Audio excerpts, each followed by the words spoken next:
Hi, and welcome to Chapter 7. We will be discussing Learning Objective 7.4, which is journalizing the payroll register, employer tax liability, and workers' compensation insurance. Here are the accounts we'll be using. You can see we have these expense accounts, like travel scheduling expense, administrative expense, payroll tax expense, workers' compensation expense, and insurance expense. So hopefully by now you should know that an expense goes to the income statement. To increase an expense, you debit it. Okay, your assets are payroll cash and prepaid workers' compensation. Now payroll cash just means you might have an additional cash account on the balance sheet just to keep track of the payroll cash. You have increases here for payroll cash, and you have debits accounts and the balance sheet. So in order to increase an asset, you debit it and it goes on the balance sheet. Your liability accounts are the taxes payable, these various tax payable accounts. To increase a liability, you credit it and it's on the balance sheet. So on the second page, we have a few more liabilities: FIT payable, SIT payable, FUTA payable, SUTA payable. These are all liabilities. In order to increase them, you credit those accounts. We also have medical insurance payable. So when you deduct money for medical insurance, it goes into this liability account. And if you're not paying with cash right away, you might put your accrual in your wages and salaries payable account. Okay, journalize the payroll register.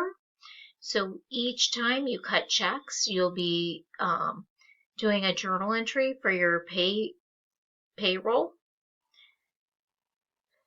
Okay, so you're debiting your expense accounts. You're crediting your taxes payable accounts here for the various amounts that you have calculated. And you are also crediting or increasing your wages, salaries payable, because you're not actually physically taking that money out of your bank account just yet. So your debits and your credits should equal. Okay, different taxes are recorded in separate liability accounts. They are as followed. The entry to record the taxes for the current hourly payroll is to debit payroll tax expense and then credit all those payable accounts. And then later on in the date, you'll have to pay the government and all these entities these taxes, so then you'll debit the payable accounts and credit cash when that is paid. Recording workers' compensation expense. The original purchase of the annual workers' compensation policy at the beginning of the year is journalized as follows. So it all goes into prepaid insurance, you credit cash. When preparing end of the month adjusting entries, you take 1/12 of the policy, so $13.18 divided by 12 is $109.83. So then monthly you'll be doing a journal entry to debit workers' compensation expense, to credit cash.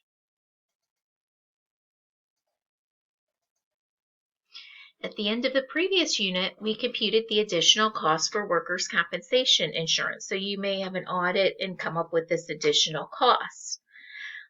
So it comes from underestimating the annual payroll cost, because you really don't know what your payroll cost is in the beginning of the year when you're calculating and turning in your information to get your renewal premium. At the end of the year, they go back and audit it and say, this is how much your payroll was, so this is how much workers' compensation you owe. We determined that an additional $211.32 was owed. The following journal entry records this additional liability: debit workers' compensation expense, $211.32, and credit accounts payable. And that concludes Chapter 7. Study hard.